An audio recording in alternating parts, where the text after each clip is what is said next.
Hey, James, how's it going? Hey Matthew, how are you? I'm doing very well. We just got to wait a few seconds here for it to populate over on Instagram, and then we are live on Multiple formats, correct? multiple formats: YouTube, X, Facebook, and now Instagram. Instagram.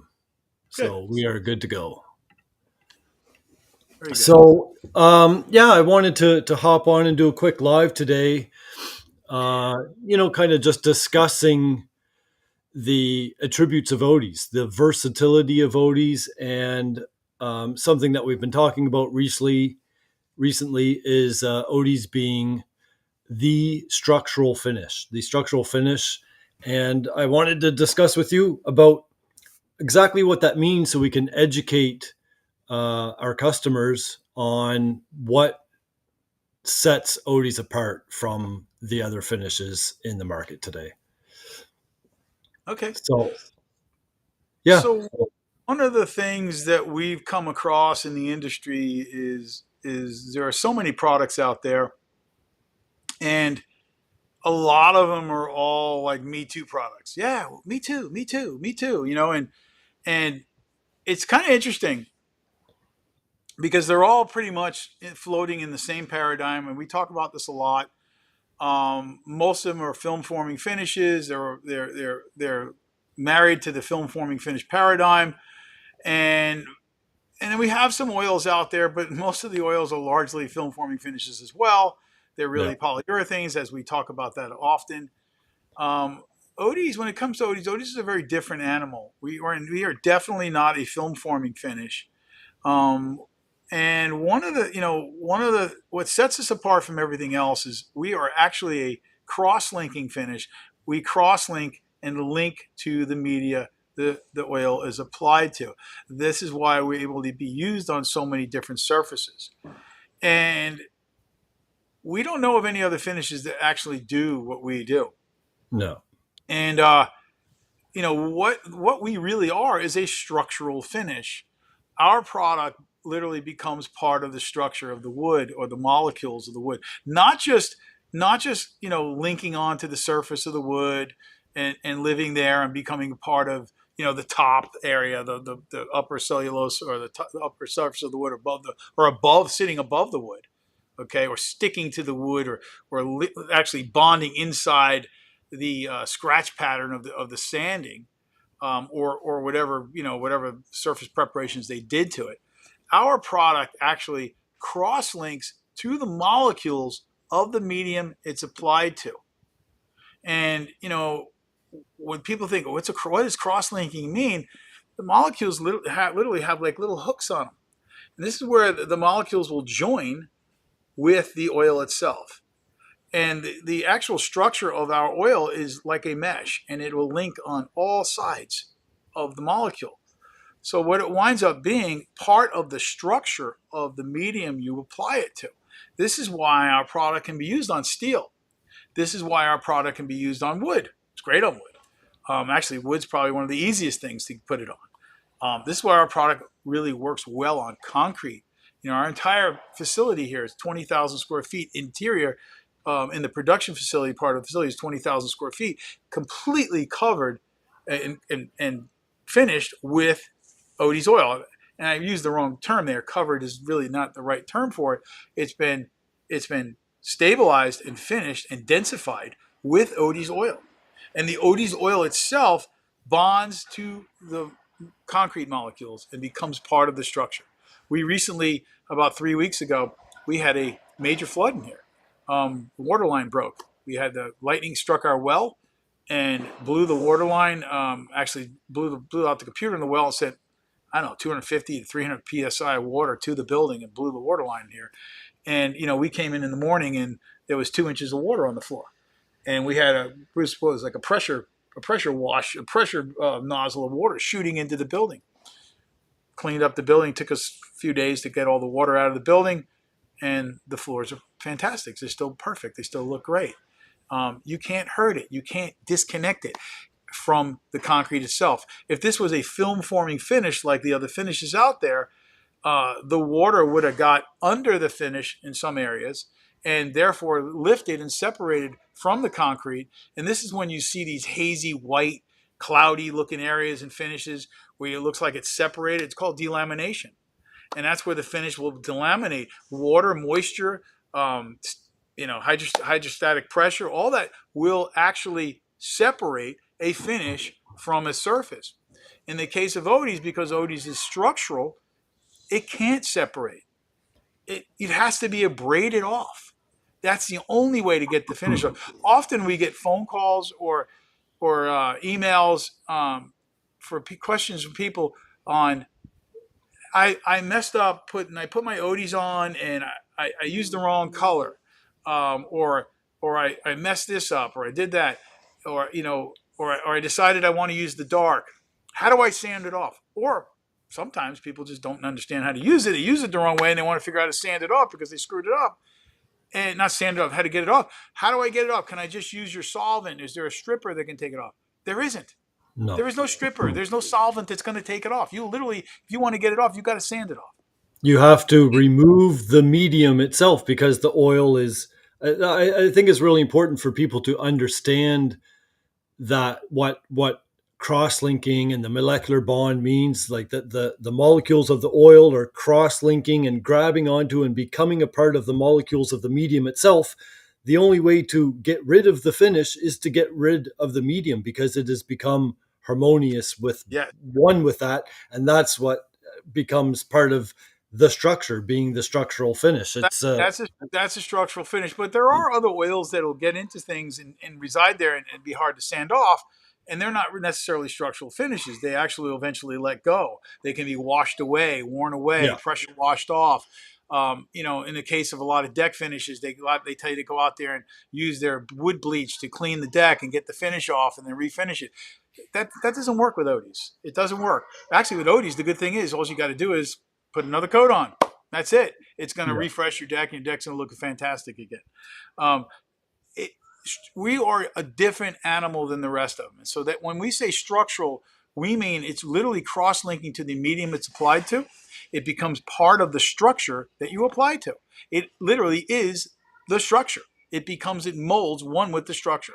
So that's why we call it a structural finish. The other reason we call it a structural finish is because it's a wood stabilizer as well. So it's going to literally stabilize the structure of the piece that you put it on, the piece of wood that you put it on.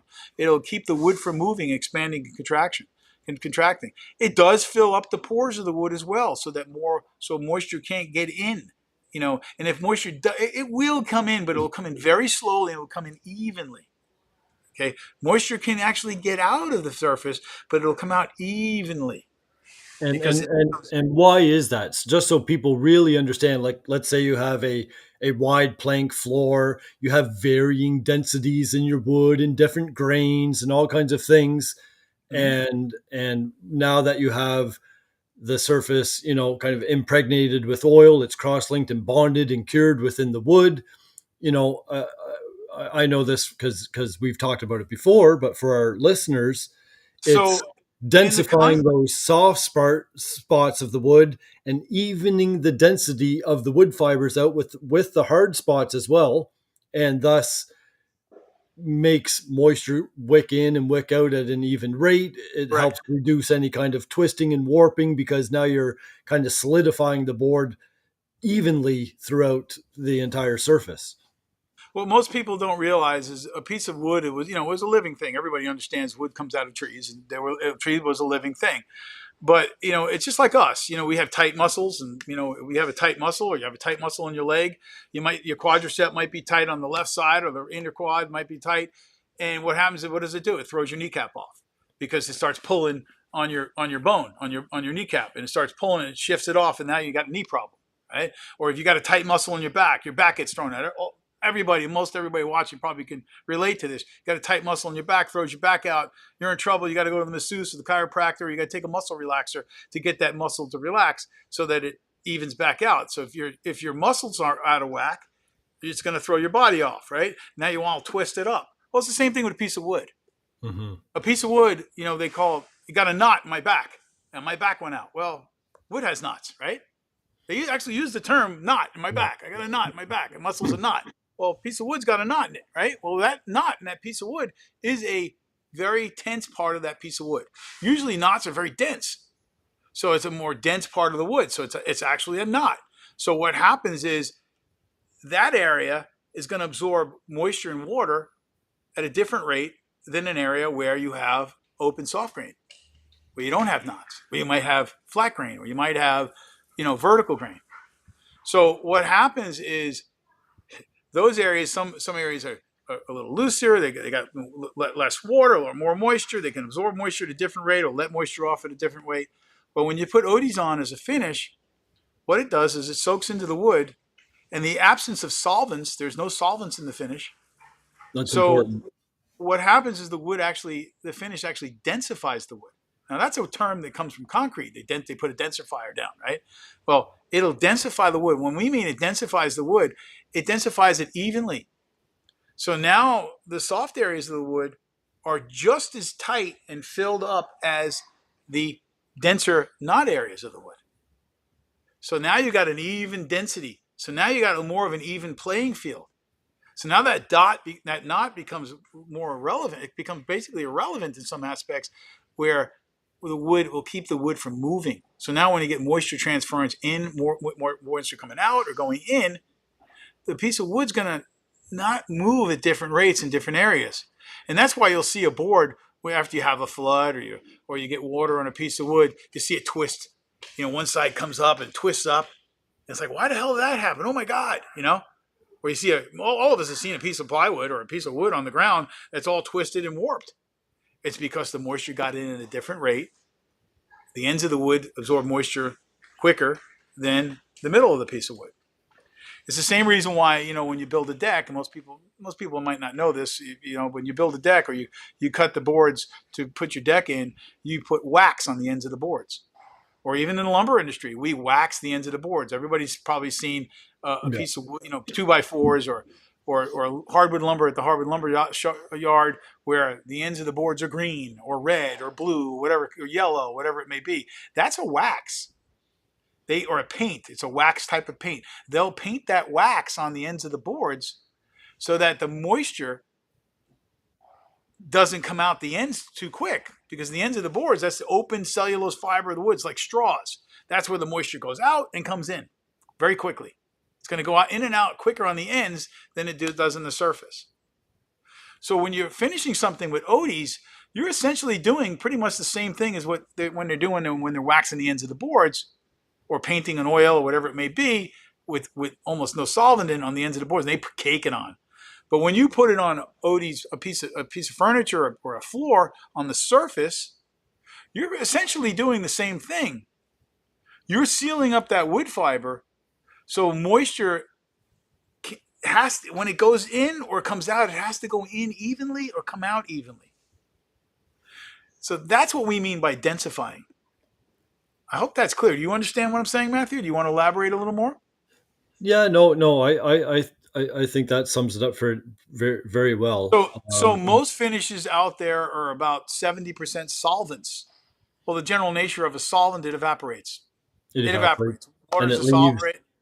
leaves voids behind when it evaporates out of the finish, right? Yep, yep.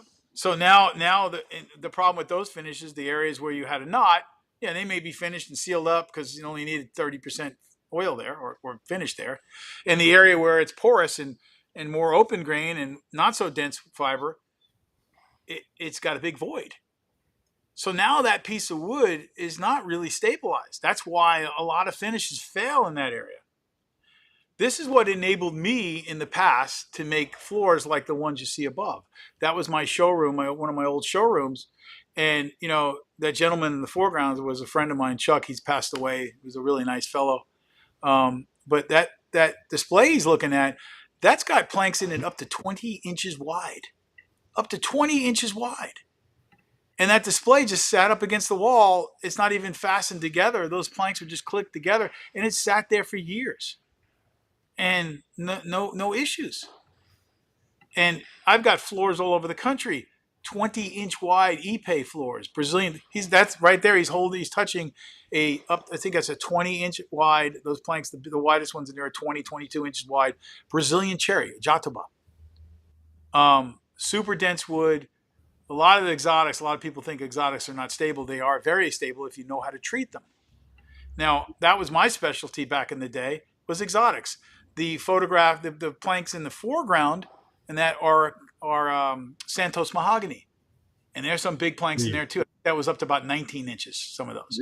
these And white oak planks look pretty massive as well. Some of those these. are 13 to 20 inch wide, 14 to 20 inch wide white oak as well. And lay stable. And I have floors like that all over the country. And to date, I've never had a claim, never had one of those floors blow up on me.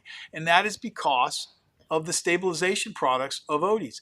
Now, I'm not saying that Odie's is the only wood stabilizer out there. There are other oils that can stabilize the wood, but nowhere near as much as Odie's. Odie's is going to give you about 85% reduction in movement. That's huge. That is So, huge for a flooring contractor, a furniture manufacturer, cabinet maker, door manufacturer, whatever aspect of the woodworking industry. And we're just talking about woodworking right now. We're going to go into other aspects, which concrete, leather, steel, all that in a little bit. But if you're a professional and you're making furniture, or you're putting floors down, or you're making doors, you want a wood stabilizer.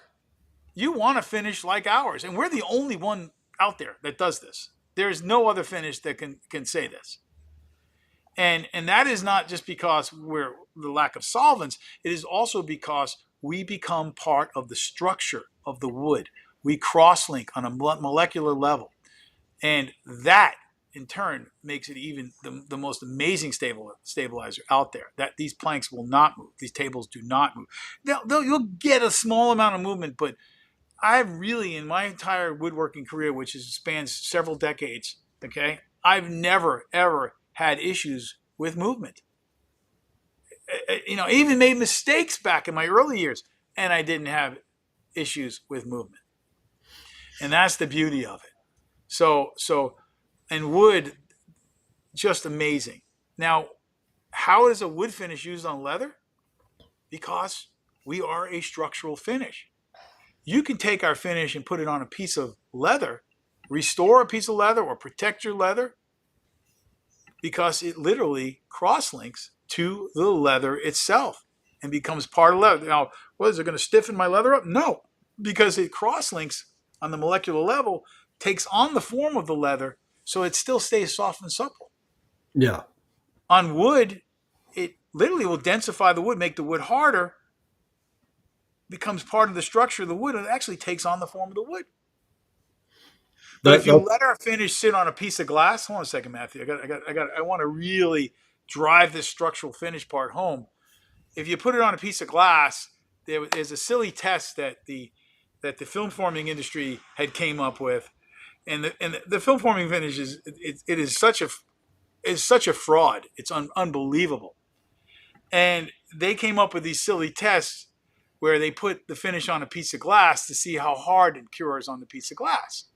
Well, that's because it's a film forming finish. Yes, it cross-links to its catalyst, and it always takes on the same density all the time, and that's what it's going to be. But if you take our finish and put it on a piece of glass in a big lump like those other finishes, yes, it's not going to harden, and it's not going to bond to anything but itself and the oxygen molecules. Now, eventually you'll get a rubbery surface, a rubbery substance. It'll dry like a rubber. But that's not what it does in a piece of wood. In a piece of wood, it cross-links to the wood, densifies the wood, makes the wood is the catalyst. yes, the wood is the catalyst, becomes harder. And the aspect of the glass, the piece of glass, the oxygen winds up being the catalyst. The glass below becomes the catalyst. On one level, it will bond to the glass. It does bond to the glass. We can take it and fix glass with it. You can fix headlights on a car with it, believe it or not. It works on plastic as well.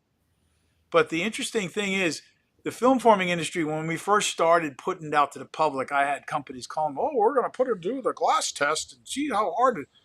guys, you're thinking film forming finish, Yeah. and the industry has been dominated by the film forming finish paradigm. And it literally has they own the industry. They've propagandized it, the whole thing. They've shut everybody else down. Big corporations run the show. Huge amounts of money sunk into it to brainwash the public, to keep them on that path. And there's only a handful of companies, less than a handful of companies, making all these ingredients and pushing the paradigm to all these little small, we call them, like to call them, little franchise finish companies, brands, marketing companies that sell their little chemical concoctions. You'll see.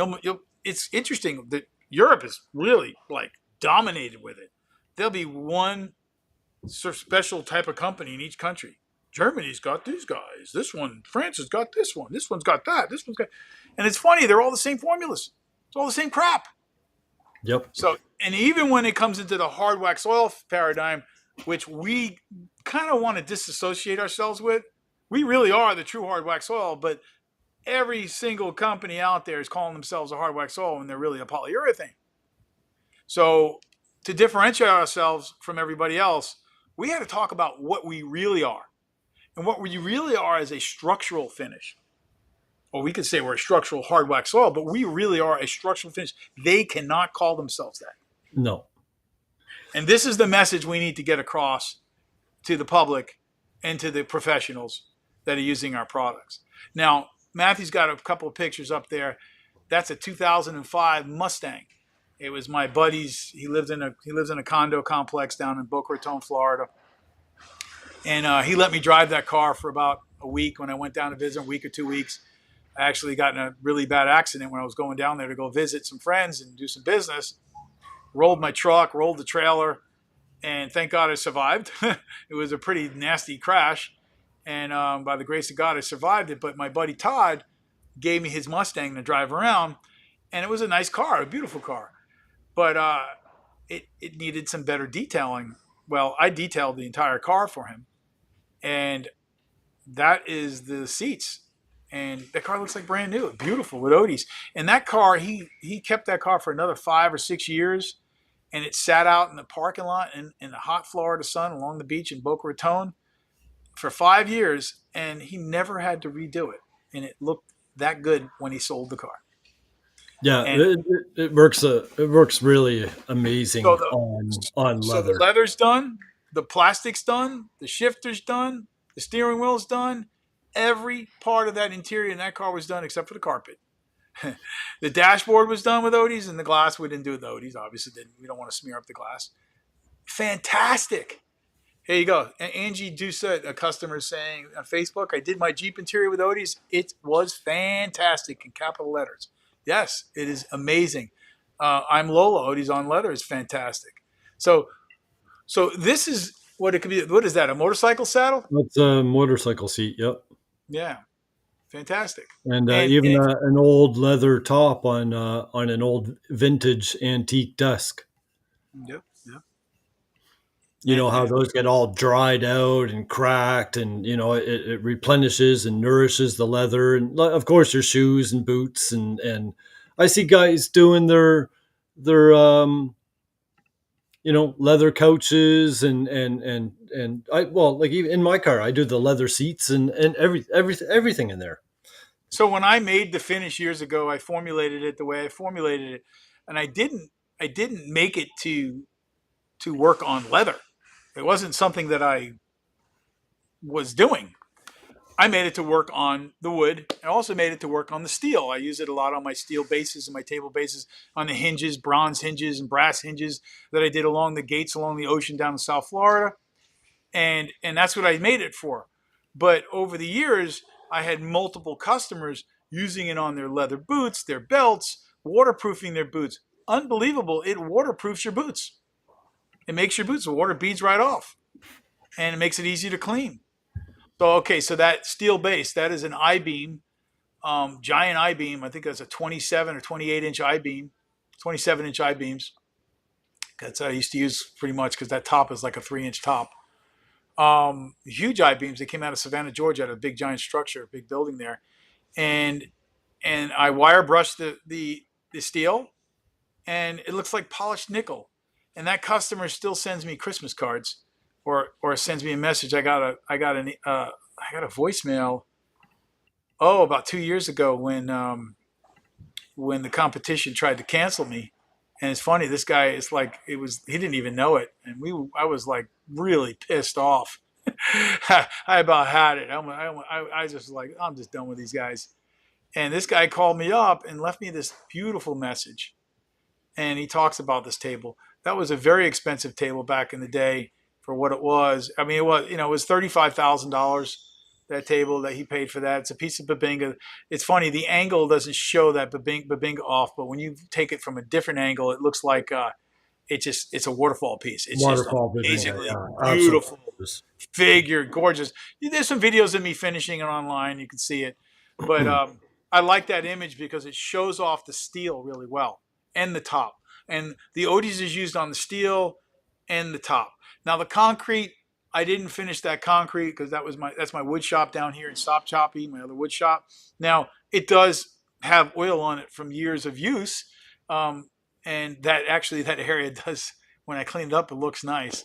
But Yeah. that really wasn't intentionally finished. Now I have other pictures where we did intentionally finish the concrete. But this same finish used on the steel and the top, and I made that table back in 2012, and to this day, it's 10 years later. Actually, no, it's 13 years later.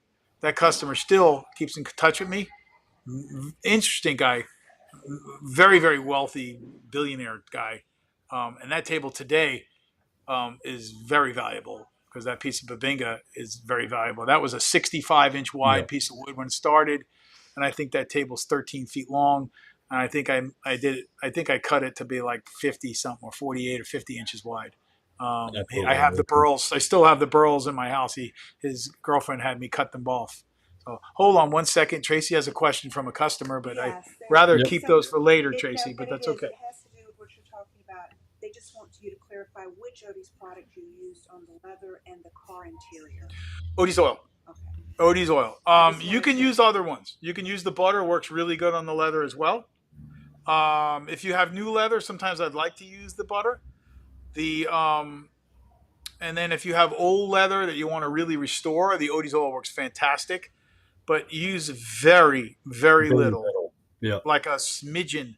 Maybe start with just a tiny bit on your fingertip and work it in. And that's where you get an idea how far it goes, and push it as far as it goes. You don't want to put too much on the leather, because if you oversaturate the leather, it will take a long time to cure, and it'll kind of, you'll smell that in the leather for a while, and you don't want that. You Yeah, just you're much tiny much tiny. better off to do very very sparingly, and maybe do two coats with some time in between, like for boots or something like that. But rarely do you even need to do any more than one coat. Very, very little. You won't even notice that you cracked the jar open. Literally, if you did your Yeah, boots, your car, that Mustang, I used a 2 ounce jar, and a 2 ounce jar was when I had little tiny jars. I don't do them anymore. We could talk about that. This is part of the structural finish thing, and this will yeah. explain why we don't do the 2 ounce jars anymore. But we had little 2 ounce jars. I did that entire car inside and out, and you didn't even know I cracked the jar open. Still That's had how some left. far it goes. Yeah, So I've detailed a few cars myself, a buddy's Corvette and a couple other ones, and you could barely even tell that there was any. And that's the entire car, inside and out. The outside of the paint guitar job too. It'll do of the the paint car, job. the inside. It works amazing on the paint as well. But you want to use a polisher when you do paint. It works really nice that way. Yeah, polisher. The Corvette that I did was actually a fiberglass exterior, and Yep, works fantastic on there. Of course, it was painted, but paint we're works good on gel coat on a boat. on gel So coat on the boat. Yep. any surface. The only thing I don't recommend putting it on is cloth.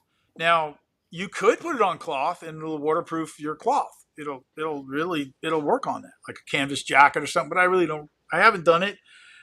I've heard people have done it, but it's not an area that I recommend or I even have dabbled in, because all I know is it stains my clothes and I can't get it You can't out. get it done. I It know does not people come out. ask, "Can I wash my towels when I'm done?" No, you No, can't. because it becomes a part of the structure of the fiber There's of the no tie. no getting it out. And most people don't realize, cotton is like cellulose fiber. Yeah. like wood. So once it bonds in there, it's done. It's there. It's there for good. And Okay. it's a good example of densifying as well, because if you take an old towel that you've buffed Odie's off with and it's cured, it becomes hard in the Now, some towel for people some will say, reason. "Oh, linseed oil can do the same." Not really. Linseed oil will come out eventually. It will Tung come oil out. can do the same thing. Yeah, we are a tung oil based finish, but it's not going to do the same thing. You're going to be able to get it out eventually. The Odie's, you're not. That's the Yeah, difference. it's never coming out. I The wanted to Odie, just the backtrack on. composition, the chemical composition of it, the way we make it, the way I make it, the composition of it, it literally is a hyper cross linker. So that's the difference. Best finish I've ever used, Team Odie's. Thank you, AR Woodworking. Excellent. So yes, it is the best finish we ever used as well. That's why Matthew works for me now. Yep. He it's the best finish he ever used. And in the beginning, he was a skeptic. So back to the structural finish aspect of things. So I get a lot of beef over the years. I still do. Oh, I don't need a whole 9 ounce jar. Well, 9 ounce jar is tiny. Yeah, it's so expensive. I don't live. Well, you can use it all over your house. You can use it on everything. I don't care. You got one little project, that's fine. But guess what? You can use it to detail your car. You can use it to shine your shoes. You can use it to fix your countertop. You can use it to fix your polyurethane finishes that somebody put on your floor. Some fool put on your floor over the years. Literally, it's foolish to put a polyurethane film finish on a floor. Period. As far as I'm concerned, I don't care how much you want to argue with me. It is a path for destruction for yourself, a path of destruction for the floor you put it on. So, but you could use Odie's to fix other finishes. You can use Odie's on your squeaky hinges on your doors. You can use Odie's on your car door squeaky hinges. You can use Odie's, like I said, to detail your car. You can use Odie's to detail to fix your plastic on your dashboard. You can use Odie's on your plastic chairs that you put in your backyard. You can use Odie's on your wood chairs. You can use Odie's on your brick. You can use Odie's on your deck. You can use Odie's on your concrete floors. You can use Odie's on so many different things. It's I a think, product you that know, everyone should have in their cabinet, literally. Okay? So let's go back to the 9 ounce jar. It's too much. It's too much oil, blah, blah, blah. Well, can you make little 2 ounce jars or little 1 ounce jars? Can you put it in ketchup squeeze packets for packs. Yeah. samples? Well, we did the 2 ounce jars, and one of my distributors wanted me to make the 2 ounce jars, and I did it. That's a great idea. We'll make them. Well, the issue is the glass ratio to oil in the 2 ounce jar is too great to the point that the oil sets up in the jar. The 9 ounce jar is a sweet spot. I might be able to go down to a 6 ounce jar, but what's the point? Because the price point wouldn't be any better. Because I still have to cheat. When you go to the store and you buy a big bag of chips versus the little bag of chips, well, you get more chips in the big jet bag per dollar than you do in the small bag, correct? Sometimes. Sometimes. Well, but the problem and the reason why is because of the packaging. The packaging. Yeah. The cost of the packaging, the cost of the label, the cost of the labor, and the time to put it in the package. So the sweet spot, economic wise and financial, for the customer, is the 9 ounce jar. The sweet spot for the oil itself, the 9 ounce jar falls in that sweet spot. We want to give you the most amount of value for your buck. Now, it's expensive. Well, it's really not expensive because Odie's goes further than any other finish, period. Ounce for ounce. Yeah. And so ounce per dollar, it's expensive. But dollar per ounce is expensive. It sounds expensive, right? But coverage per dollar, coverage per ounce, it is probably the least expensive finish you could buy. Because you'll get 21 square feet out of an ounce on oak. That's huge. 21, actually, it's probably like 20, it's probably almost close to the 30, really. Because we get about 250 square feet out of a 9 ounce jar. On oak, that's huge. On ePay, you'll get like 600 square feet, 700 square feet. Yeah. On concrete, you can get up to over 1,000 square feet. We got guys using it on concrete getting 1,000 square feet per 9 ounce jar. $56 to cover us 1,000 square feet. Well, some of the concrete finishes out there are $1.50 a square foot. So you're talking $56 on Odie's to $1,000 on a film forming concrete finish that's guaranteed to fail the second they drop vinegar or bleach or whatever on it. That's in a grocery store. That's Odie's on concrete in a grocery store.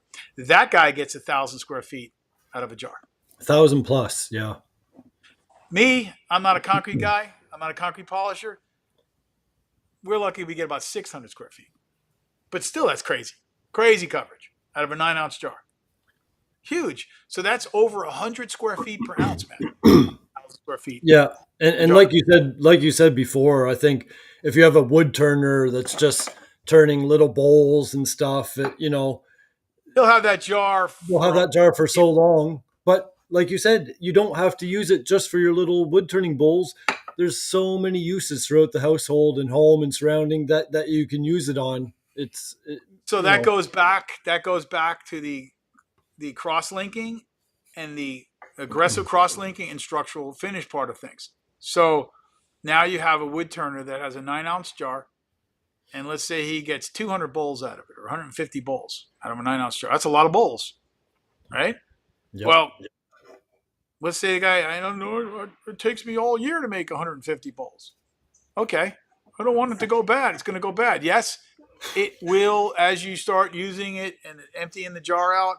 It can start to set up in the jar because the more oxygen that's in that jar, the more available oxygen in the jar, and the less oil in the jar, and the more available oxygen and the more available glass for it to help to start cross-linking, and the more available phenolic liner in the lid for it to start to cross-link, it's going to start setting up in the jar.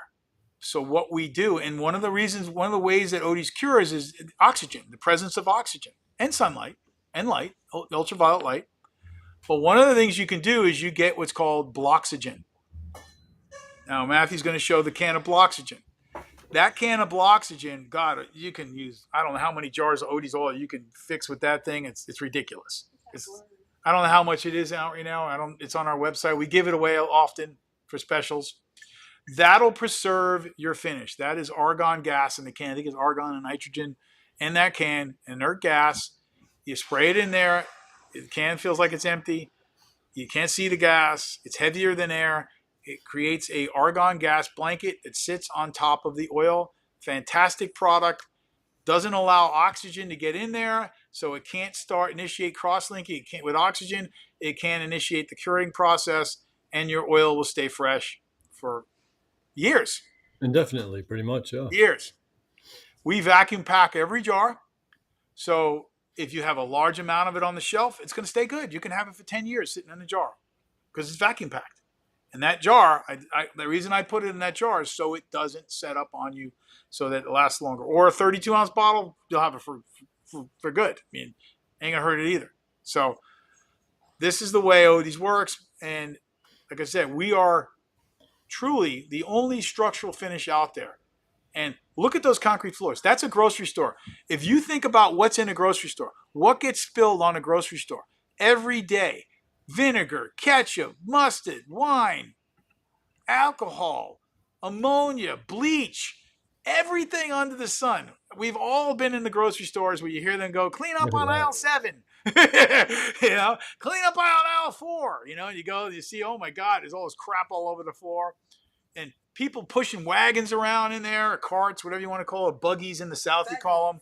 Us Yankees call them wagons. What do you call them in Nova Scotia, Matthew? Shopping cart. Shopping cart. Okay, you're normal. Anyway, pushing them around. You got 1,000 people going through the grocery store every day, right? Little kids running around, guys with muddy boots and crap and all kinds of junk. And look at the floors. This gentleman that did this floor, one of the jobs, I'm not sure if it was this one, they didn't have their Odie's. They had to finish one of the aisles, or they finished one of the aisles I guess they did a test. They used the one that was $1 or $1.50 a square foot. They put the Odie's down, which I don't know, it come out to be like 5 cents a square foot or whatever it is. Yeah. He puts the Odie's down. The one with the $1 or $1.50 a square foot finish that was supposed to be the strongest film forming finish be the meanest, most industrial finish on the planet, whatever. They spilled bleach on it or vinegar on it, destroyed it. That floor was destroyed. And actually, they did the same thing on the finish on the aisle that was done with Odie's, and the Odie's aisle was fine. So then they started finishing these grocery stores with it. Oops. And look at it. And it looks great to this day. So, and that's been, oh God, how many years? I think that was done in 2017, Yes. that floor. It's been quite some time. It's been a long time. 2017, 2018. But try to get the concrete industry to wake up and listen. It's like pulling teeth. They're so brainwashed. Go back to the concrete stuff, Matthew, real quick. And we're going to hit the metal next. To get them to come back to the concrete industry, go back to the collage. Sorry, Matthew. The whole collage, all the images of the concrete. Because you got tile there. I wanted to talk about that too. So to get them to do it, pulling teeth, they're brainwashed, just like the wood floor business, just like the woodworking industry, everything. Oh, you can't do that. Well, we've been doing it for decades. So the one on the right, I think, is from Mike Phillips. Yep. That is, what is that? Is that travertine, I think? Travertine, yep. He finished it with the Odie's. It's fantastic. Fell in love with the grout, everything. Done. Everything, yep. Beautiful. Beautiful. And then his wood right next to it. He did the wood. He did everything. Beautiful, beautiful, beautiful.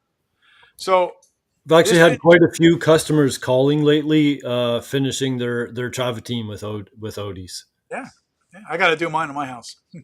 Actually, we're going to rip all that up because we happen to live in a house that everything was coated with garbage. You know, the builder used polyurethane on everything, and it's hideous, man. It's all coming up. I bought the house because it was a really good deal. And one of these days I'm going to get in there and just strip everything down, redo everything, and odify everything. So. I wanted to show the metal. Show that guy. Is that metal or is that concrete? That's all concrete. That's a concrete vessel sink. Yeah. I wanted to backtrack on something you said earlier, if we can, for a sec, about the test on the glass with the film forming finish and testing the hardness. I think that's, I think a lot of people think, oh, I need a hard film on the top. No, what you need is a structural finish, a densifying finish like Odie's. You don't want a hard shell over your wood. Why? No, why would you want to put plastic over your piece of wood? Right. And inevitably it's going to be scratched. It's kind of like the guys that put glass over their piece of wood. Ew. Well, and that hard thing, it is flawed for many, many different ways. Hard things become brittle. Like you have different types of metal. Some are very hard and you can sharpen very sharp, but they're very brittle and they can chip and break easily. And then you have big hard surfaces that when they get cracked, they shatter and destroy into a million pieces. Hard isn't the solution. So I daily go to yoga. Right? And I'm 58 years old now. My wife goes too now with me. She loves it. I could be working out in the gym and be a muscle head and have all these big, tight, not muscles, right? But those aren't really functional muscles. They're really only good for one purpose. Isolate that bicep with the curl. There's nothing wrong with lifting weights. Lifting weights a little bit is fine, or even a lot, but you have to stretch. Yeah. Because if everything's so tight and hard, it's gonna break, man. And those guys usually do break down very quickly. Yeah. Don't last. Me, I'm sitting here comfortably Indian style because I like it. Right? I feel good this way. But I had a buddy who was a major yogi, and that's how I got into yoga. He was actually a customer of mine years ago. Great guy. And Olaf was amazing yogi. And he used to be a big muscle head. He was a big bodybuilder. He had big, giant muscle, man. He was huge, like Mr. USA looking dude. He did all the competitions and everything. I think he used to win them. And he met a nice girl, and the girl was into yoga, wanted him to do a yoga class with him, and he started doing yoga, and he literally became a yogi. And he was ripped up, cut up, like, even more so than Bruce Lee, literally cut up. But so flexible, it was unbelievable. Mm-hmm. He got lean. He was huge. He was like probably 220, 230 or whatever it is when he was a muscle head. And I think when he was doing yoga, he was nothing. He was like maybe 160, 170 pounds. But in amazing shape. He used to ride motorcycles. And this guy would do stuff that you would not believe. And he'd jump and wipe out and just get back up because he was so flexible that I know. it didn't break. It didn't hurt him. He was like a kid. You ever notice children, a little kid falls, you see it all the time. The kid falls off the balcony and survives, Yeah, little kids fall down and twist up and, because wipe out on their they're bike or all loose and stuff. It's all almost loose forever and even everything. people that are intoxicated and get into accidents, they typically survive because they're all Yep. loose and not all tensed and stiffed up. Yeah. Yep. Yep. And actually, the best thing you can do is relax when you Yeah. do get in that situation. That's how I survived that car accident, believe it or not. I just was like, okay, God, I guess this is it. Yeah, And it's a good down the road. analogy. But yeah, And the hard, Odie's does densify, but it still remains flexible. remains It still flexible. takes It from the has an point, elasticity to it where it can move a little bit with well, with a any piece of movement. wood, a tree itself is not a hard, brittle object. It flexes in the wind. Waves, moves, yeah. And that's, when a tree does become brittle, those are the ones that explode and fall apart and Yep, they're gone. Just like that maple tree in your yard. that's right. Yep, it splits and shatters and splinters. So having a hard shell coating is not the answer. Okay. You need a flexible, viable, functional finish. Just like being flexible in your body is a functional thing. I can run now. Working in the wood shop all those years. I broke my knee. I broke my foot years ago. All the stuff with accident, different things I used to do. I was younger. I was about, a pretty active guy, and I would get hurt. I've had many injuries, but now that I do yoga, I'm very flexible. I literally can run. For years, I couldn't even run. I couldn't run across the building. A few weeks ago, I was running across the building. Bruce's kid. Little Adam was in here, and my little buddy, and I was playing. And I was like, "Oh my God, I can run again!" Yeah, And I feel like a kid because I'm flexible. I feel better. I'm more functional. I can get in and out of the car. I can climb up on stuff. I don't have a problem with it. So you want a functional finish. You want a functional body. Maybe I'm talking too much about that, but the reality is you want things that are your tires on your car are rubber. They're not hard rocks. yep. If you drove on hard rocks, they would shatter and break into a million pieces and you'd be screwed. So, this is why, when you're out in nature, you can rocks shatter, right? But living things are functional, moving, flexible, all that. And that is one of the things that literally protect objects from breaking and wearing down very quickly. So in the aspect of film forming hard shell coating, it is a false paradigm. It is a bunch of BS. Yeah. And I go into this often and some people get offended by it. It is a paradigm that was created in Nazi Germany in 1937 and propagated by the Nazi war machine to make money. And the handful of companies that are around today making the ingredients and selling off the formulas for these little franchise companies of theirs are still the same ones that were doing it in 1937. Yep. So a paradigm that started from evil and continued 90 years later, and still is being propagated by the same evil baseline that made it way back then. Why in the world, knowing this, I will never go back to that, and I don't think anyone else should as well. We Go ahead, have a What's that, Tracy? couple nice blogs right on the website for anybody interested to go check it out. So come on our website, read about these different blogs. Some of them are pretty. They're really interesting. These are blogs are inspired by me, and my brother Michael writes them. Matthew actually helps do the research for him. My brother Michael and Matthew and some of the other people on the team, they do the research. And these blogs have been put out by our team, And I'll spew out some information, and then the guys will go back and check it out, and they put all these blogs out, and they're fantastic. They are just fantastic. Our last podcast, we talked about what's coming in one of our upcoming blogs. Normally we'll put the blog out and then do a podcast about it, but we did the reverse last time, and that was a really good podcast. And we've got an interesting blog coming out to back it up. Yeah. So, Yep. yeah. Lot of good information in the blogs. I think. Oh no, there's 18 of them now on there. I think. Yeah, 18 or 20, maybe between 18 or 18. 20, maybe. Yeah, more to come. So, what are these questions you have, Tracy? Well, I just had, I think it's a new customer. Is this on Instagram or? It is, just asking about, wanting to know if Odie's will lift the poly on an LVP flooring. Lift the poly on an LVP flooring. I don't understand. There shouldn't be polyurethane on LVP flooring. Luxury vinyl plank. Yeah. It'll bond to the LVP. I think that maybe that's what they're It will asking. bond to the LVP, but only reason I would put it on an LVP floor is when the LVP floor is starting to fail, look hideous and scratch, Like any other and plastic. and breaking down from ultraviolet light or chemical exposure or whatever.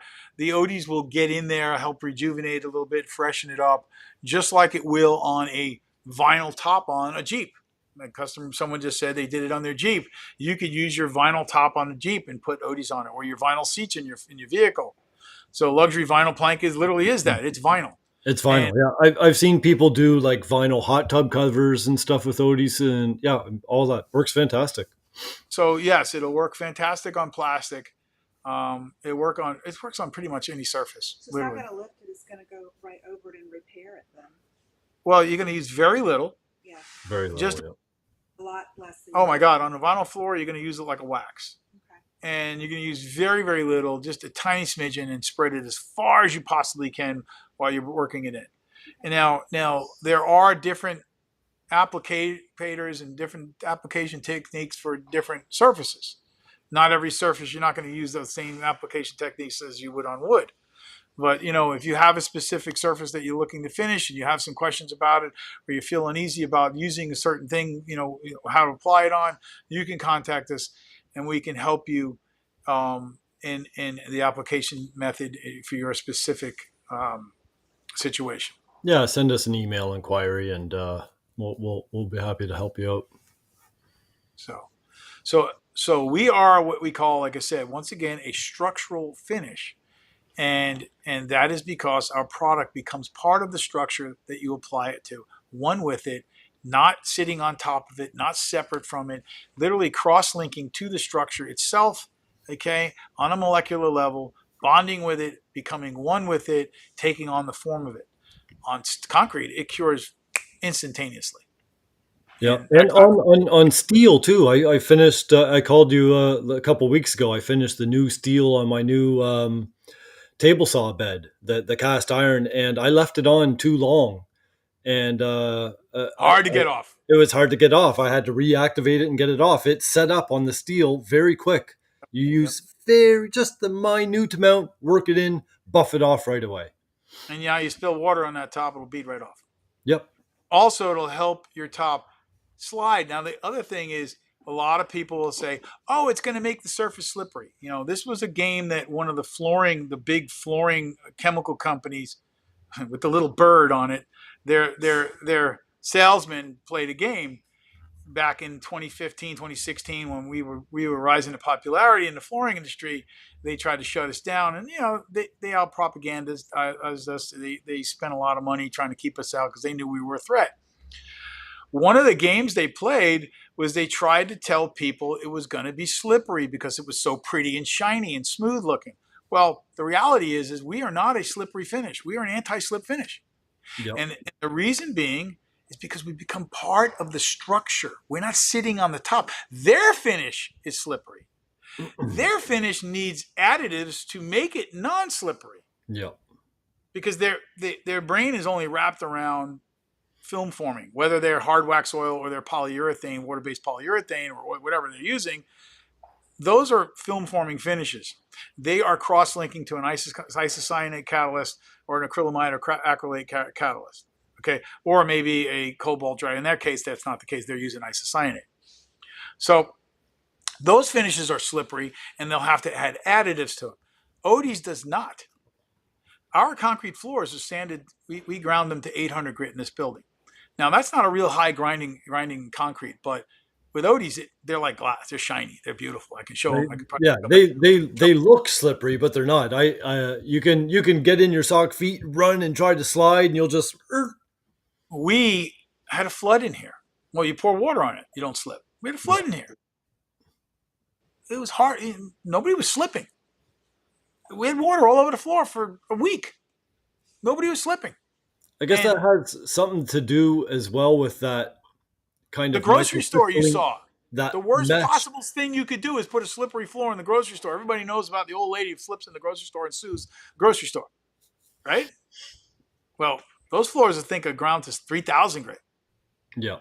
Actually, they had to cut it back because it got too shiny. You could see up women's dresses and skirts when they walk in. The floor was a mirror. But people aren't slipping there. And that's because the structural finish bonds structurally. The molecules cross-link, so it takes on the form of the concrete. And what you're seeing there is the polish from the concrete, but the concrete still literally, it has pores. And then the oil itself is a crystalline mesh. Yeah, that's what I wanted to get to. Yeah. And that mesh on a molecular level is not a slippery surface. It reflects It's like light a bunch beautifully. of little, Yes. even visually, and by hands you're never going to see it or feel it. But if you looked at it under like a high-powered microscope, it would be like a bunch of little peaks and valleys rather than that long chain, film sitting on top. Yep. So let's touch on something else. We hit the structural finish. We hit the stabilization aspects of the finish, which is unparalleled. So if you're a woodworker and you don't understand, you're not using Odies, you need to get into it. You really do. Even Because as for a like woodworker, the biggest problem in joinery is movement. The biggest problem in flooring, as a flooring contractor, every flooring contractor is petrified of the floor moving after they put it in. And if you're watching, you're a floor guy, the worst possible thing you could do is go in a house, the floor cupped or it shrunk. The worst thing. That's the worst thing. It's miserable. And actually, the next second worst thing is the finish delaminating. Horrible as well. And that actually comes with movement, believe it or not. Now, Odie's, it doesn't happen. Neither one of those things are going to be a problem much anymore. So we hit all those. We hit that.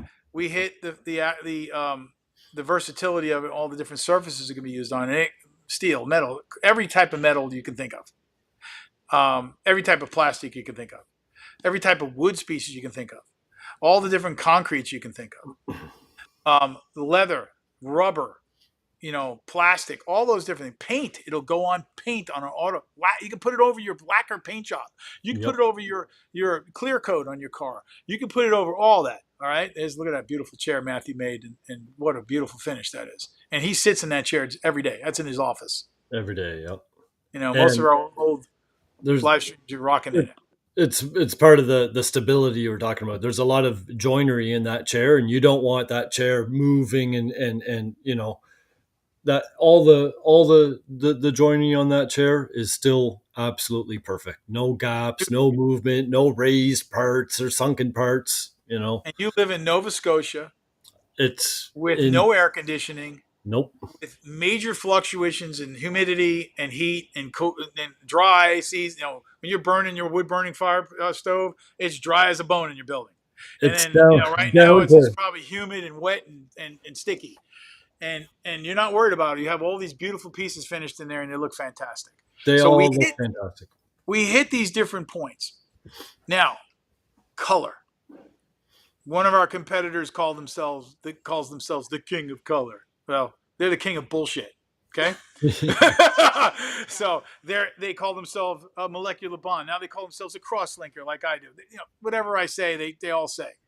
They only molecularly bond and cross-link to their isocyanate catalyst that's in their second part of their BS finish that literally has solvent in it. They say it's solvent-free. They lie, they cheat, they steal, everything. I'm sorry, I'm going to say it because they've attacked us a million times and it's brutal, and I don't mind just putting it like it is.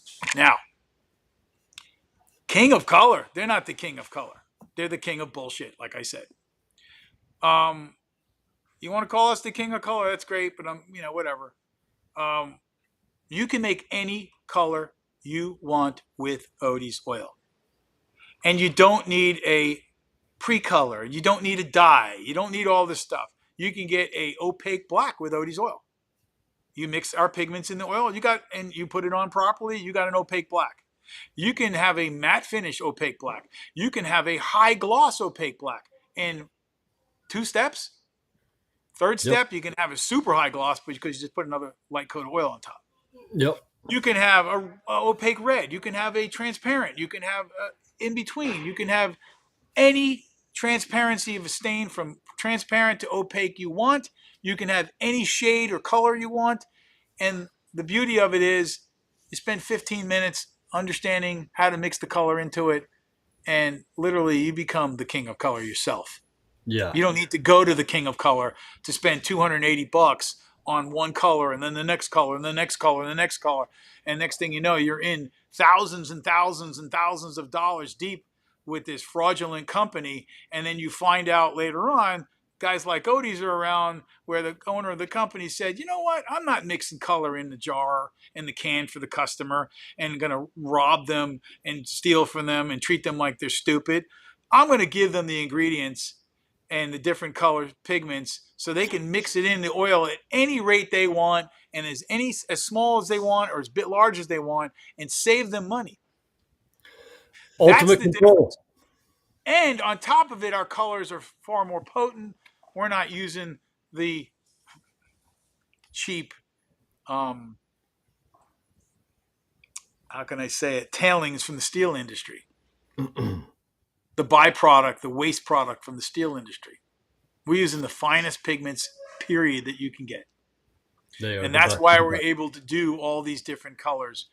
But on top of it, we want the customer to be able to have ultimate freedom and ultimate freedom of expression so that they become the king of color. And that's what you're going to say. Become the king of color yourself. Don't go to the fraudulent king that says they're the king of color. Because the customer, the user, literally should be the king of color. Yep. You are the king of color. That's the way it should be. So, so I just want to elaborate on that. We touched a lot of these. Now, the other thing about our colors is they become sunscreen for the wood. So when you're using our products outside in direct sunlight, we're going to recommend always, even though Odie's is a UV inhibitor in its own right, exterior wood that looks like brand new wood forever is a false reality. And if anybody tells you that they can do that, they're full of baloney. Okay? You do have to maintain things that are outside. You have to clean them.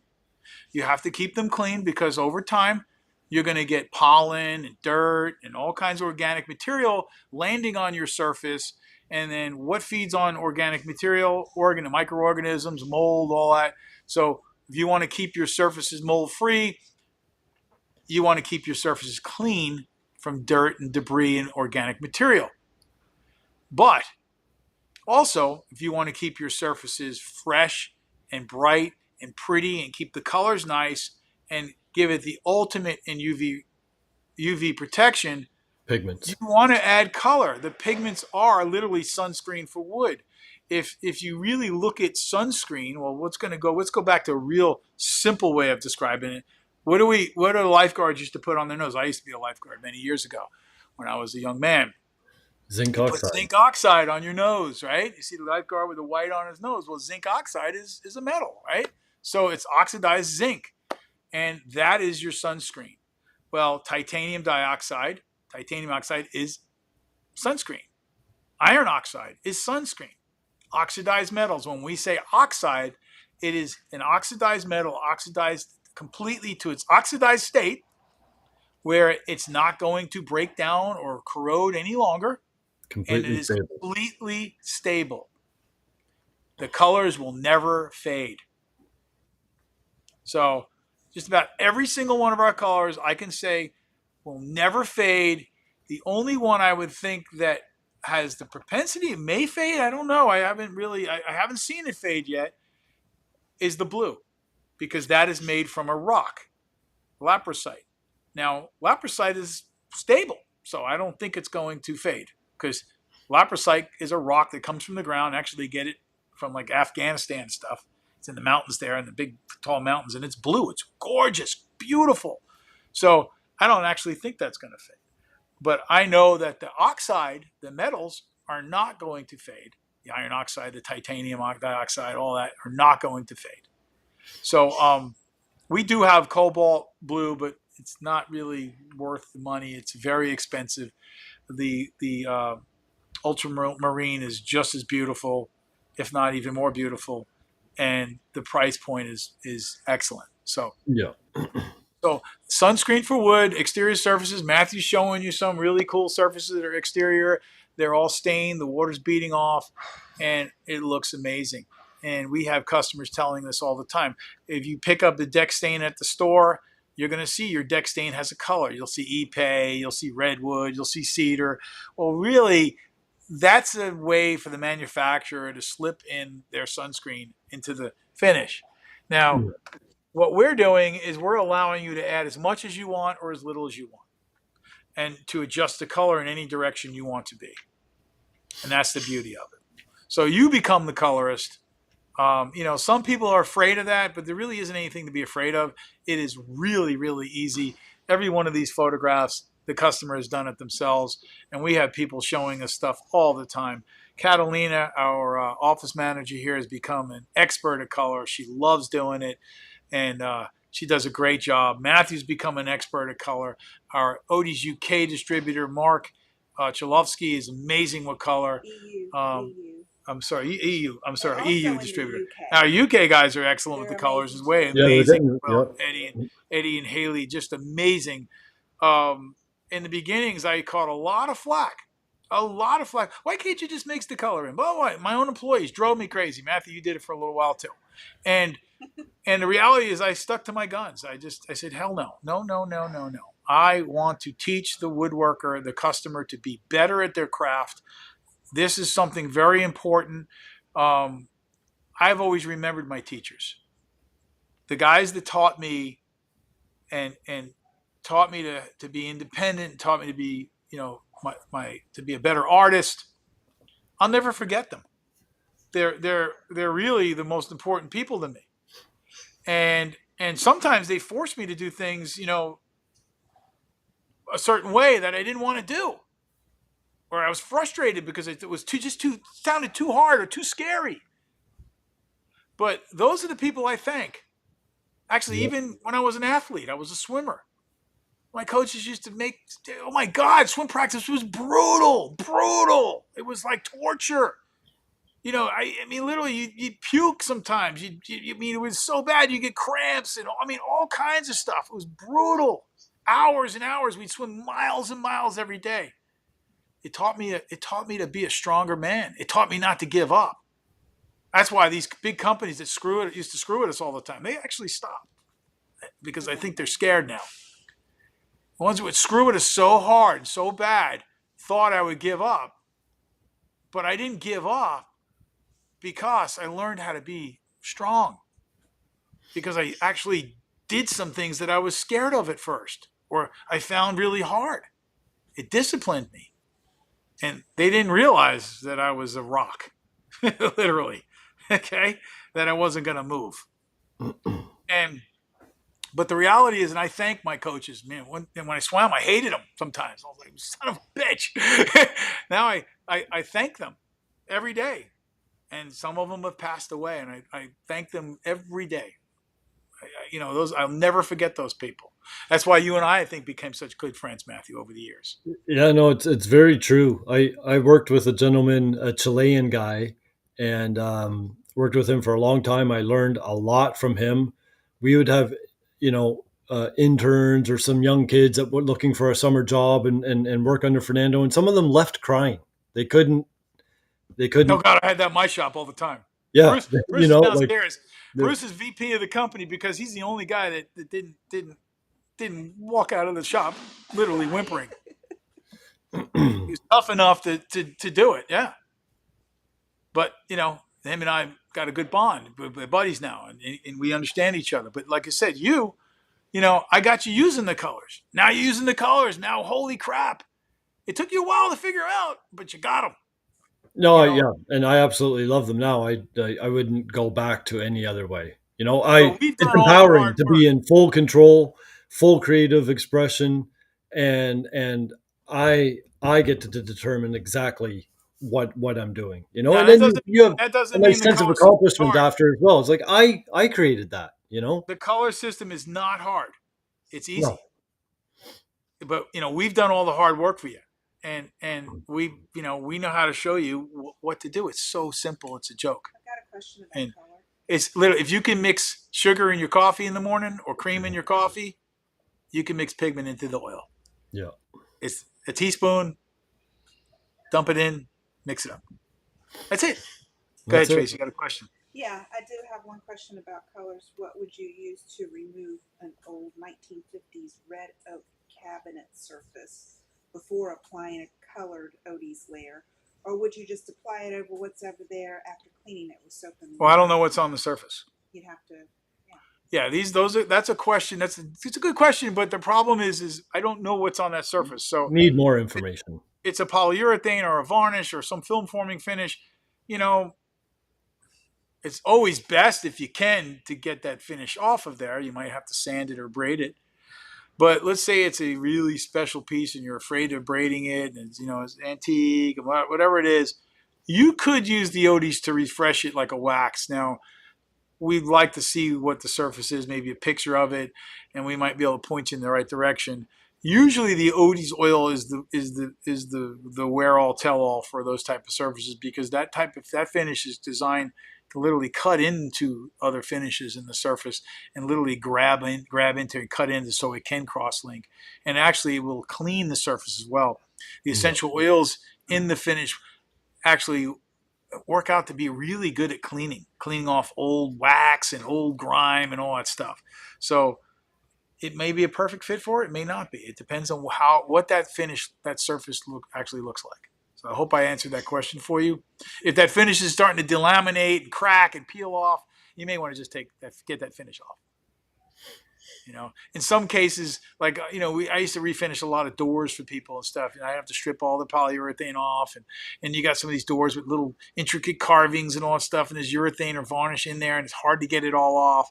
And sometimes you can get it down to really get it down almost to the wood, but it's just not all off yet, and it's really going to be hard to get it off. And if I keep going there, I may ruin that curve or that little fine carving there. So at some point, it's like, okay, that's enough. Now I can oil it. And usually the oil will rejuvenate those surfaces, especially the ones that are really well bonded into the wood. And it'll blend it all and look great. So a lot of times I didn't have to always take everything off. Sometimes I can walk up to an old finish that's looking just dull, and it's getting a little bit powdery looking. The finish may be breaking down a little bit. It's not peeling off. Sometimes you just put a small amount of Odie's oil on there, work it in, buff it off, and you've got a completely rejuvenated finish. And it can fix a polyurethane or lacquer or varnish finish. I'm not pushing it in that direction. I'm not telling you that to do it all the time, but it will work. A lot of floor installers, sand and finish guys, they'll come into a house and the homeowner doesn't want anybody sanding the floor. I don't want it sanded. I don't want all the dust in my house. I just want you to clean up my finish. I've had several guys over the years and still doing it. Bill from Godwin does it often and goes in and repairs an old floor. Mike goes over Green Can Company's finishes all the time. I got a lot of floor guys that go over Green Can finishes all the time. They go right over it to repair and fix that finish. Paul's done it. Mike's done it. Multitude. I mean, I'm talking dozens of floor guys I know have done that over the years and swear by it. So I hope that answers that question. One more. Can you take a question for our wood turner friends? Sure. What's the best way to apply Odie's to wood turning on or off the lathe? What's the best way? Mm-hmm. Well, I wouldn't say there's a best way. It always depends on your sanding. It depends on the piece. It depends on what kind of finish sheen you want to get. But a white pad will kind of always work. Yeah. When I say a white pad, a non-woven white pad, we sell them on our website. Some people refer to them as Scotch Brite pads. That's a 3M brand. We actually sell the Norton brand. We prefer the Norton brands, but the Scotch Brite, the 3M works good. Is good as well. Non-woven pad. Yeah, non-woven pad. Now, we always say pick a pad higher than your last sanding. Now, white is a 0 in our aspect, and in the Norton pads, they are literally um, 0 grit, so Non-abrasive. they're Yeah. not abrasive. But I always like to try to get one that's abrasive if you can. So if you sanded to 400 grit, an 800 grit pad will be great. So a gray pad, we have 800 grit gray pads, we have 600 grit pad, we have, I think it's up to 1200. But the thing is, a little abrasive and actually works really nice. So that's a good way to do it on a bowl. Um, you can also use a sock. We've got a lot of guys use a sock. Now, if you're doing it on a lathe, you got to be careful, because if you got a cloth and your lathe spinning and it gets caught, I mean, you could tear your hand off. You could tear your fingers off, which is dangerous, right? So you don't want to do that. You got to be careful. So you might use a paper towel. I don't always push it in that direction, because people have a tendency to screw it up that way. But you could use a paper towel, if you're careful, and you buff it off with a paper towel. So these are the ways you could do it on the lathe. Me personally, if you can use it as a friction polish on the lathe, that's the bomb. Yeah. So you got the lathe, you got the advantage. I would finish it on the lathe, Heat, because friction. the heat and the friction, it's going to drive it into the wood. It's going to help it polymerize. It's going to help it set up faster, and it's going to look fantastic. So I hope that answers that question. You got another one? I don't want to stay on too long. So Well, this popped up on Facebook. hold on 1 second. Yeah. 1 second. Matthew, do you want to touch any other points, or you want to go right into answering questions? No, I think we're good for questions. That was Okay, a so really good, broad, So bring them overall. on. Okay, so bring on the questions. That's good. I'm glad people are asking. Joe Youssef. Yeah. I tried Odie's on maple, but each time it becomes wet, the wood becomes rough as if water popped it.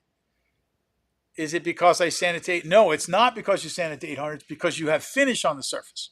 Yeah. Joe, you got to understand, you use too much finish. And I would suggest you give Matthew a call, or Matthew, you reach out to Joe. Yeah. We'll walk you through the fix. It's very simple. We can tell you right now. We will tell you right now, so that the viewers can see it and hear. But we want to make sure you get it right. Do not sand it off. You can sand at 12,000 grit, and you're going to have a great finish with Odie's. It doesn't matter. It's not because you sanded too high. It's because you put finish on it and you didn't get it all off the surface. And that's a normal mistake. It's a common mistake. And it's largely due because of the film forming finish industry has literally got us all brainwashed into believing we have to put a coat and coat it on. Don't buff it all. If most of them, they don't take it all off. You have to take every last bit of finish off the surface, Joe, for that finish to work properly. Only what's in the wood should be what remains. Only what's cross-linked with the cellulose fiber of the wood.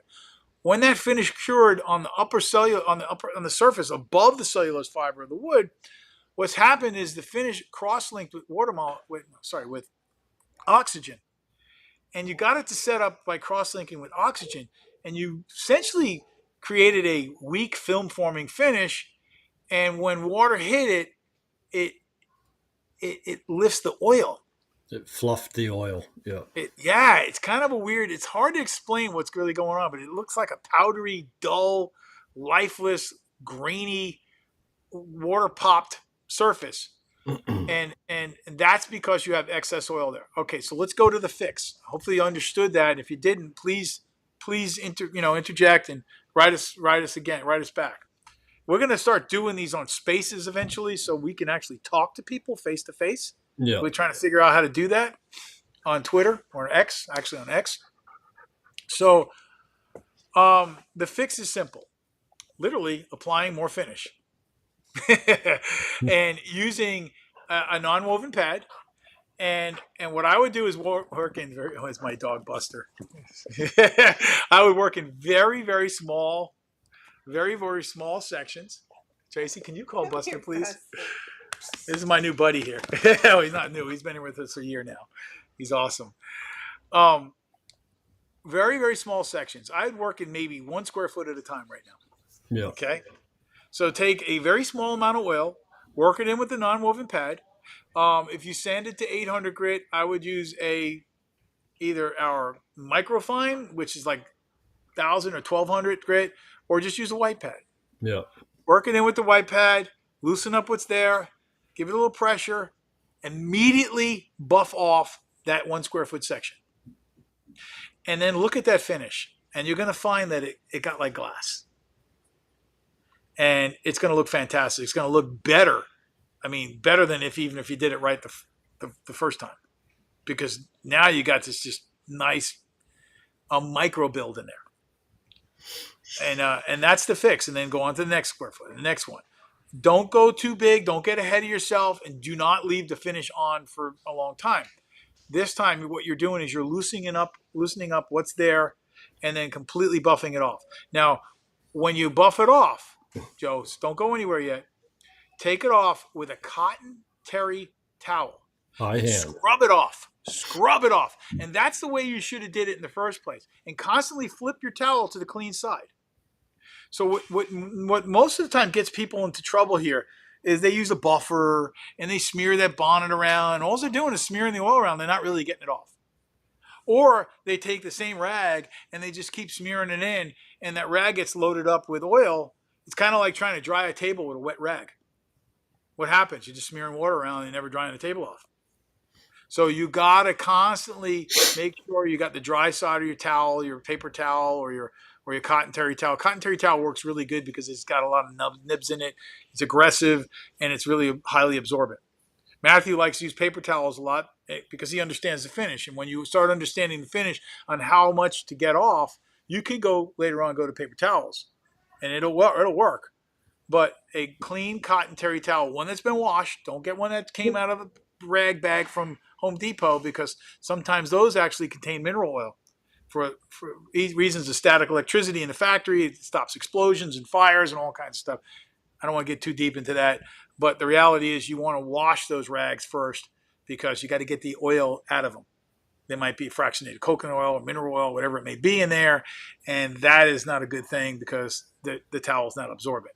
So I hope that you understand that, and if you don't, reach out to us, try the fix, and actually reach out to us anyway after you do the fix and let us know how it worked. I'm sure you're going to have great success. And if you don't, then we're going to walk you through it and we're going to get you to fix that.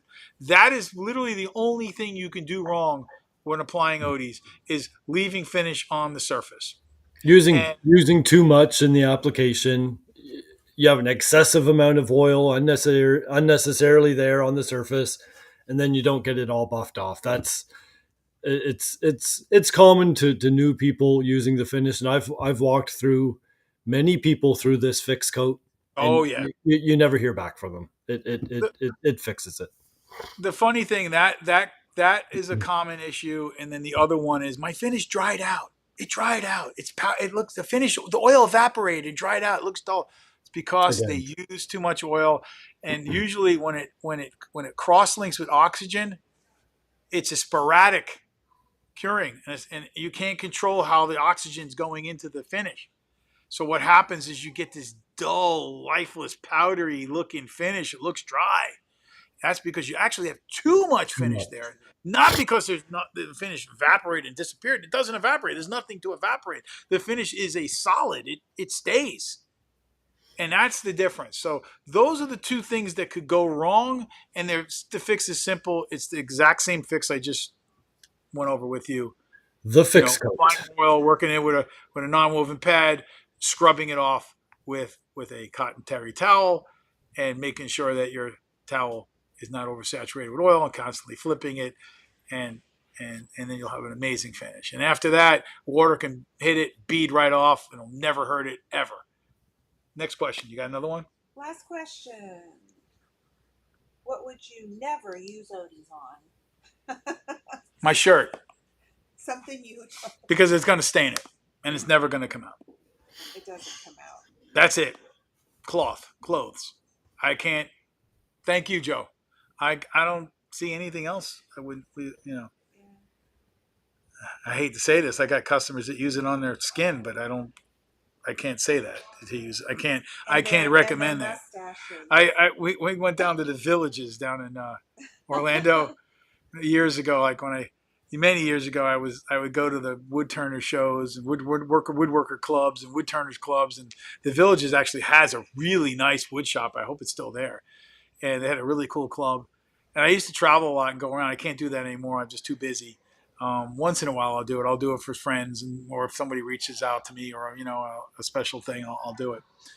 Um, and the funny thing is all the older guys there. I'm an old guy now anyway. Now I'm an old guy. The big secret was they were using it. They were using it on the woodworking projects, but this one couple had really bad chafed feet. Husband and wife team. They used it on their chafed feet, and then multiple guys were using it on their chafed feet, and they said it was the only thing that worked. They had gone to the doctor they had all these different cortisones and different medications and crazy concoctions of pharmaceuticals, and what fixed their chafed feet was Odie's oil. Hilarious. Her best friend literally was a supermodel, a real supermodel, and she used it to moisturize her skin and her hands and her face, which I was like, damn it, don't do that. But I've never had dried out cracked hands since I've been using it. No, you don't. My hands always look like a banker's hands, even when I was working like an animal in my wood shop on a daily basis for decades. And my wife always tells me, your hands are so soft. Yeah. Like, Dusty Mustache Creation says, a little on the mustache never hurts. Oh yeah, I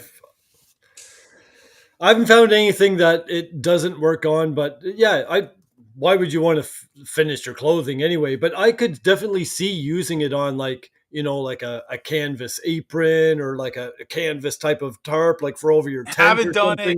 It would work. I can't advocate it because I haven't done it myself, but just about every other surface, yes. And I just bought I had a military Humvee made for me over the past 3 years. The guys from Black Dog Customs did it for me. Mike Vaden, awesome guy. And I got it out in the parking lot right now. And we're going to pull it in the shop next week. And we're gonna film it probably on this format right here. And we're going to podcast it and film us finishing every surface on that Humvee, even the tires. Yep. The top, the vinyl top, all the metal, all the steel, every nut bolt, all the paint, everything. And it'll be beautiful. It'll look great. So we did our 1965 Shelby Cobra, $150,000 car. It's a replica, beautiful car. We have a $300 and something thousand GT3 Porsche. Mm-hmm. Well, that's what they sell for now. Brand new one. And we finished that as well. We got, so we're you can detail a exotic car and a classic car with it. That's how fantastic it is, So amazing. And it can be used on the leather, it can be used on the plastic, works amazing on the black plastic. You got plastic on your vehicle that's turning gray and ugly, you can put it on there and it'll bring the color right back. Right back to life. Your paint job's fading and failing, it brings your paint job back. It makes it beautiful. So, got another one? Spoons, like food products. I remind people. Yeah, it is. Okay, so it is completely food safe. All the ingredients are food safe and food grade. Some are food grades, some are just food safe. Now, when we say food safe, we're not talking about the food safe bull BS thing that green can guys say, or white food can safe once with a cured. green leaf, or German, Euro finish. Oh, we're the European finish. Well, and I love my European friends, but I'm just saying, it's green. We're green finish, this and that, whatever. We're not greenwashers. We're not into the whole food safe definition by the industry, the film forming finish paradigm industry, which is bogus. There are no toxic chemicals in Odie's. There are no ingredients in Odie's that you couldn't get on your hands. There's no ingredients in Odie's that you can't put in your mouth without getting sick. Now, I don't advocate to put it in your mouth, but the essential oils that are in it, they're therapeutic and organic.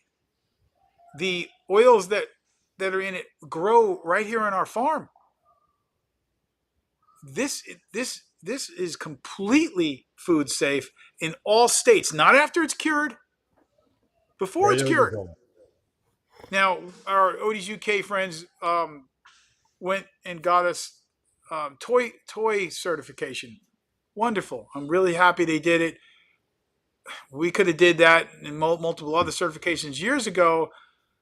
I'm not a fan of the certifications. Why? Now, I'm glad they got it. It's great. But I'm not a big fan of certifications because most of the certifications out there are bullshit. Literally, I'm going to use that word again. They're BS. Because isocyanate is not something you want your kids in. Okay, bisphenol A is not something you want your kids exposed to. Nasty petroleum solvents is not something you want your children exposed to. Even, let's say, okay, the kids came around after the solvents flashed off, but benzene's still around. There's still benzene in the soil and stuff. When you can do tests and find benzene in your soil and around factories and things like that. So there are things in that finishes that are still really bad for your children. So, and they get their food safety They because have they fall below this threshold, or the politicians got paid off and gave, or the UN got paid off by a big giant multi-billion-dollar chemical corporation or trillion-dollar chemical corporation to give them this little certification, and it's just a number and a certification, and a lot of them you pay for. So what I'm concerned about is, yeah, we could get every certification out there, including fire safety certification, which I like, because that one is a factual thing, whether it's going to go on fire immediately or it's going to repel fire for long. Actually, our finish repels it. You finish a piece of wood with Odie's, I've taken blowtorches to it, and it takes time before the wood starts to scorch. I've taken polyurethane finishes with fire safety ratings, put a blowtorch in it, they go on fire, and they let out nasty, toxic chemical fumes. really nasty. Yeah. And they burn quicker than the wood. The Odie's actually slows it down, and there's reasons for that. I don't want to get into it right here, right now. That's a whole nother topic. So certifications, the problem with them is that when these big companies and these certifications get exposed, and it's going to happen. This is the last couple of years have been the great awakening years. People are realizing that we've been largely lied to. The public is waking up, and the elites and wherever the powers that be, the big chemical corporations, all those guys, big pharmaceutical, all those are all in deep shit. And big tech, all of them, they're all getting exposed. Now, there's some really good big tech guys like Elon Musk out there. He seems to be actually on the side of the people, which is fantastic. I commend him for it. I love him for it.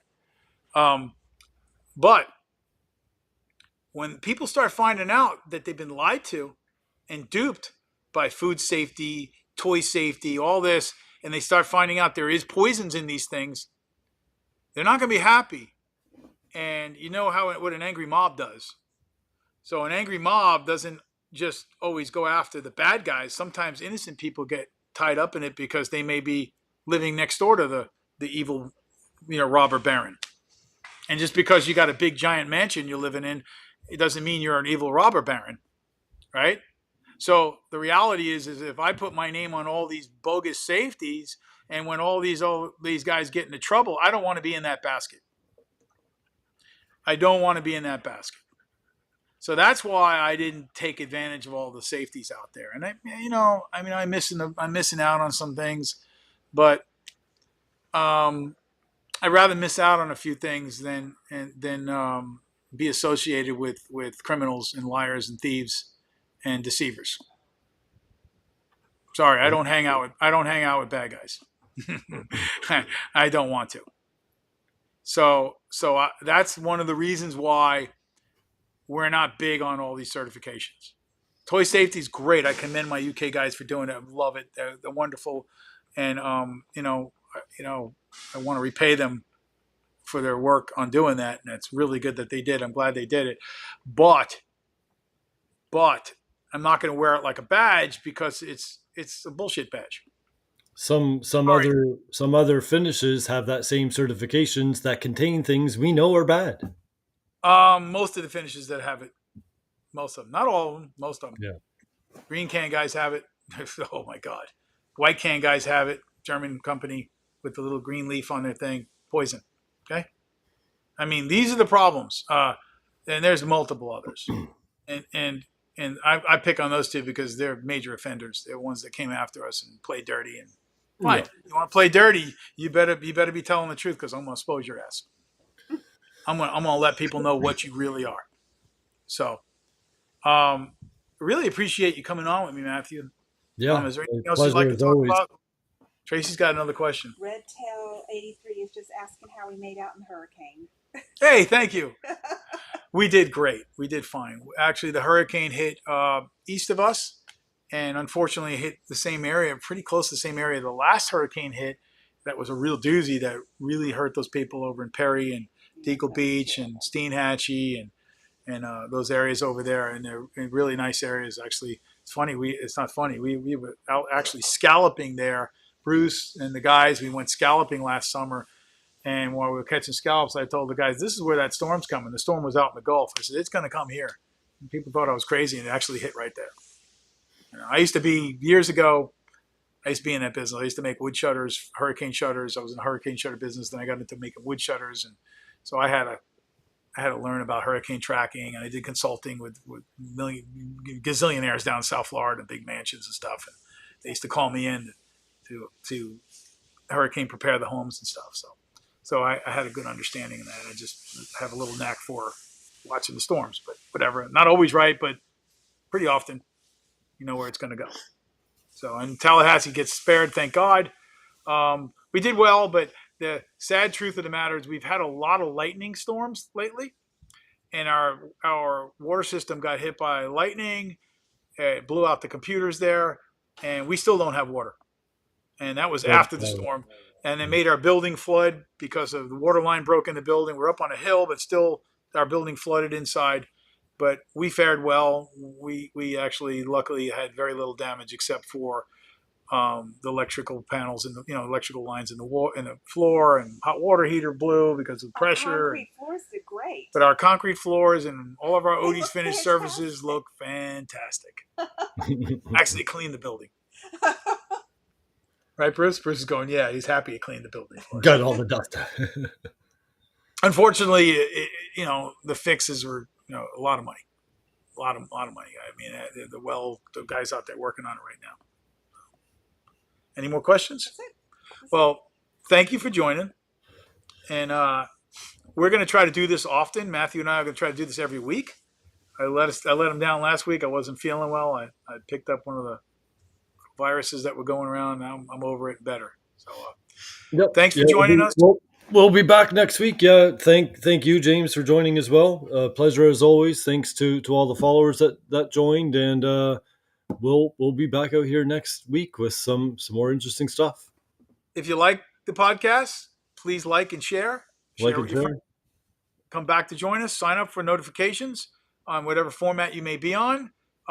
We will be broadcasting those on our website as well in the future, and we'll be on other sites because sometimes we can't talk about what we want to talk about. One of the podcasts we did in the past, YouTube took it down because I had said PDJ about something that pharmaceutical companies put out that a lot of people got hurt with, and turned out it was not even something that functioned. So I said something that not even any real context. Actually, more context. Now we'll probably get taken down again because of it. Yeah, you probably just. And whatever, good for them. We don't need them. We don't need to deal with people that censor you and don't want free speech.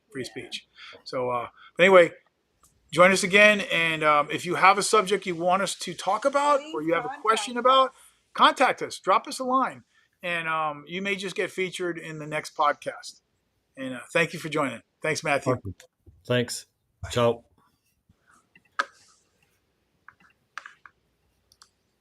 So how do I get out?